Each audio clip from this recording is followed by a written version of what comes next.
اعوذ باللہ من الشیطان الرجیم بسم اللہ الرحمن الرحیم۔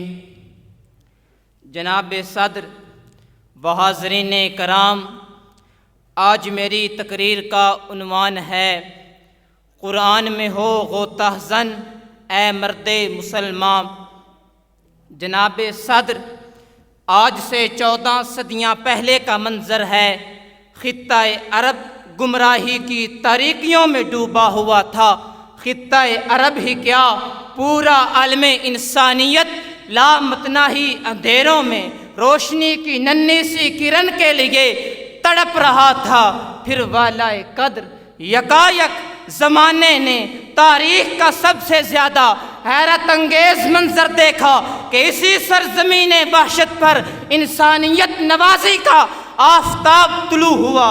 وہ آفتاب مدتوں غار حرا کی خلوتوں میں جگمگاتا رہا اور پھر اس شان سے کوہ فاراں پر ضعف گن ہوا کہ زمانہ پکار اٹھا۔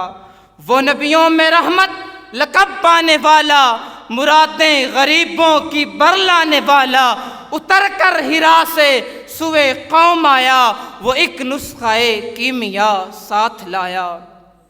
حاضرین کرام، یہ نسخہ کیمیا قرآن تھا، 30 پاروں پر مشتمل کتاب انقلاب۔ وہ کتاب انقلاب جو حضور علیہ السلام کی معرفت زمانے کو عطا ہونے والا سب سے بڑا انعام ہے۔ وہ قرآن جو خود معجزہ ہے اور جو اس کے قلزم نور میں غواصی کرے وہ معجزہ نما بن جاتا ہے۔ وہ کتاب انقلاب جس سے پھوٹنے والی کرنیں ذروں کو آفتاب اور حذف ریزوں کو ماہتاب بناتی ہیں۔ اس لیے تو مفکر اسلام نے کہا تھا کہ قرآن میں ہو غوطہ زن اے مرد مسلمان، اللہ کرے عطا تجھے جدت کردار۔ جناب صدر، ان کتاب انقلاب سے انقلاب برپا کرنے کے لیے ایک داعیہ انقلاب کی ضرورت تھی۔ یہ ایک داعیہ انقلاب ذات مصطفیٰ تھی جو کتاب انقلاب کے خد و خال میں اس طرح ڈل گئی کہ قرآن ناطق کہلائی۔ یہ قرآن ناطق اس قدر جامع اور اکمل تھا کہ اس کے خالق نے اسے سب سے بڑا نمونہ عمل قرار دے دیا۔ خالق کائنات نے لا رطب ولا یابس الا فی کتاب مبین فرما کر اس کتاب انقلاب کی ہماگیری اور جمعیت کا اعلان فرما دیا۔ جناب والا، ایک طرف کتاب انقلاب تھی اور دوسری طرف داعیہ انقلاب کا کردار جو بھی تمان رسول سے وابستہ ہوا، قرآن کے سانچے میں ڈھل گیا۔ عظیم ترین انقلاب کے خطوط ابھرنے لگے، ظلمتیں چھٹنے لگیں، انوار توحید ابھرنے لگے، حق کی پہچان ہوئی اور باطل سرنگوں ہو گیا۔ صدیوں کے میخار خم خانہ وحدت کے طلبگار بن گئے۔ راہزنوں کو رہبری کا شعور اور اصنام پرستوں کو خدائے واحد کا نور ملا۔ عزتوں سے کھیلنے والے عصمتوں کے نگہبان اور جاہلی شاعری پر فخر کرنے والے حافظ قرآن بن گئے۔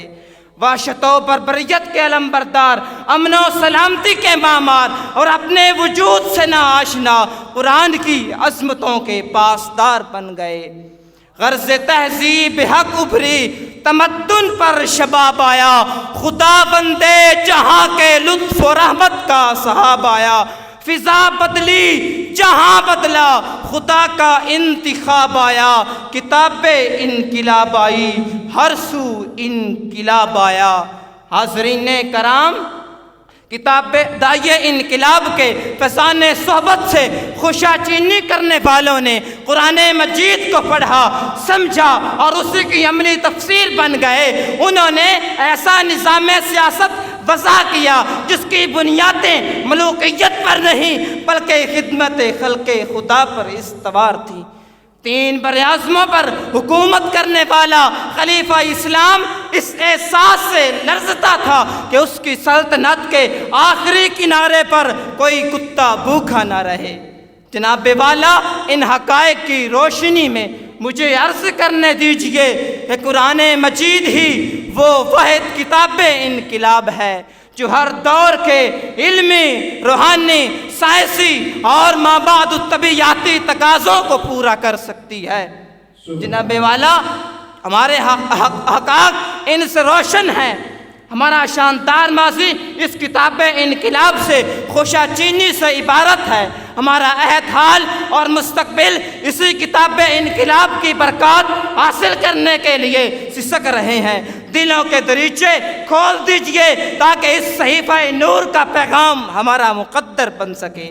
بلا شبہ یہ واحد سرچشمہ حکمت اور واحد پیغام کامرانی ہے، دنیا میں بھی اور آخرت میں بھی۔ میں اس شوقت اظہار کے ساتھ اجازت چاہوں گا کہ قرآن صحیفہ ہے، وظیفہ ہے، دعا ہے، اللہ کی آواز ہے، تخلیق کے خدا ہے، آئین مکمل ہے، ریاست کے لیے بھی، مذہب کے لیے بھی، سیاست کے لیے بھی، قائد کے لیے ہی نہیں، ملت کے لیے بھی۔ قرآن ہی فقط رہبر و رہنما ہے، قرآن صحیفہ ہے، وظیفہ ہے، دعا ہے، اللہ کی آواز ہے، تخلیق کے خدا ہے۔ والسلام۔